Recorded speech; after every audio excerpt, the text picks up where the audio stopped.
I'm from Ohatchee originally, and which is out in the country, and I've just always loved the country life. My husband and I bought a house in Chockalocka and lived there for a good while, and then we always are wanting more land. That's what we like. So we have a farm over near the watershed, so this one came available, and I begged him, and finally he bought it for me.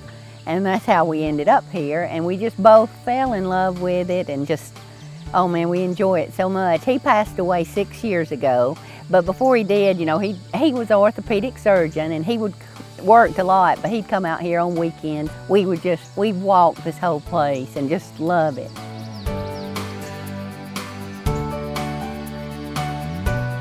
My first objective is recreation, and my second objective is wildlife. And I know they fit together, but that's what I just enjoy both of those. When we first purchased this property, it was just in really neglected condition. There was like scrap iron everywhere and fences down, trees, just fallen trees everywhere, and all kinds of weeds, even more than there is now, and briars. And so it took us a while to get it back to where it needed to be. When I was growing up, we didn't stay in the house. You know, my mama was a clean freak, so she just made us get out all the time, and we stayed in the woods just constantly, and just touched every bug, every flower. Even when I was young, I loved wildflowers. I mean, I'd go around just inspect them. So that's really how I got my start with that. When my husband and I got married, we got some cows, so that kept me outside. And he made the statement that he shouldn't have bought me a house, he should have just bought a tent. Because, I mean, I never stayed in the house, and I don't like cleaning. I just don't want to be in the house. I've got Native American Cherokee in my bloodline, and I'm a member of the Northeast Alabama Cherokee tribe. So I think that's got something to do with it. I mean, I just grew up loving the outside. I bird watch, and I like to get out with a camera and look at the deer and things. I do not hunt, but my son-in-law and grandsons hunt, and they just really love it. And then my little grandsons love to fish, and I don't want to kill anything, so I just look at stuff. Well, it's just a lot more open now than it used to be, and it's just, the grass is better. The trees, of course, are better because they've been thinned, and then we've planted more.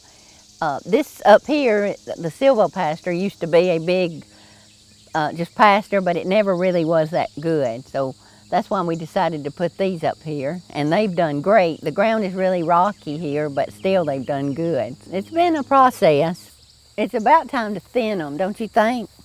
Yes, ma'am. Yeah, we're working on 15 or 16 years on this rotation in the silver pasture. So what we'll need to do from there is work on getting a first thinning to reduce your stocking levels to get it back to a good production level. So. Okay. I'd love to have more landowner tours. I'd love to do things to, to help people know how to take care of their forest.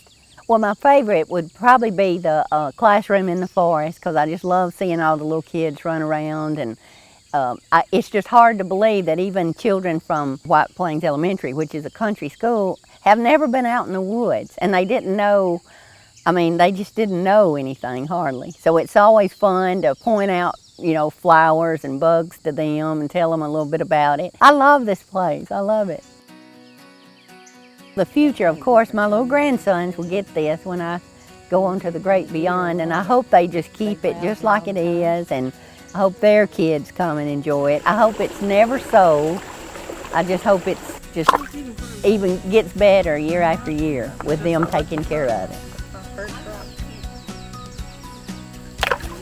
The future of this farm, I would say, is we would like to continue what Mom has done and move towards more regenerative agriculture and do more silver pasture on this property, because where we're farming, we don't have as much access to forest land as we do on this place. So really kind of utilizing that in our model of regenerative agriculture,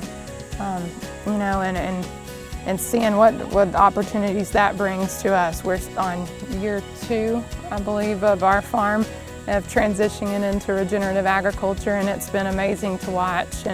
and to teach the boys as well, because with regenerative agriculture, of course, you're kind of working with nature and not against it. So I would like just to continue this same thing over here as Mom kind of transitions it to the next generation. Well, I mean, I guess it's just thinking about my childhood, stuff that I didn't have access to, and bringing someone else out here that doesn't have access to something like this to actually see what God has given us here, this truly amazing environment. And we're stewards of this land. We have to preserve it, not just for us right now in this moment in time, but for generations to come.